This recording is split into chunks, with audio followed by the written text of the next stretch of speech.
అమెరికాలో ఓ 17 ఏళ్ల బాలుడు ఓ దుకాణంలో దొంగతనం చేస్తూ పట్టుబడ్డాడు. కోర్టుకు తీసుకెళ్లగా, నువ్వు నిజంగా ఆ బ్రెడ్ దొంగలించావా అని జడ్జి అడిగారు. దానికి కుర్రాడు తల వంచుకుని అవును అన్నాడు. న్యాయమూర్తి ఎందుకు అని ప్రశ్నించారు. నాకు ఇది అవసరం అని బాలుడు బదులిచ్చాడు. డబ్బుతో కొనుక్కోవచ్చు కదా అని జడ్జి అడిగారు. నా దగ్గర డబ్బులేదు అని చిన్నారి సమాధానమిచ్చాడు.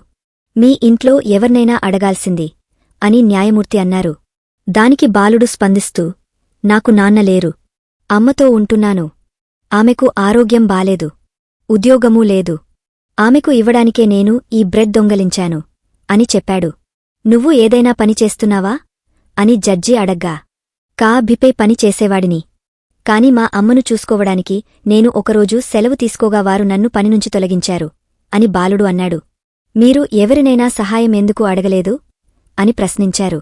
నేను 50 మంది దగ్గరకు వెళ్లాను. కాని ఎవరూ నాకు సహాయం చేయలేదు. అందుకే నేను ఈ నిర్ణయం తీసుకున్నా అని అబ్బాయి చెప్పాడు. ఇది విన్న న్యాయమూర్తి, దొంగతనం తప్పు. కాని ఈ నేరానికి మనమంతా బాధ్యులం. నాతో సహా ఇక్కడ అందరూ దోషులే.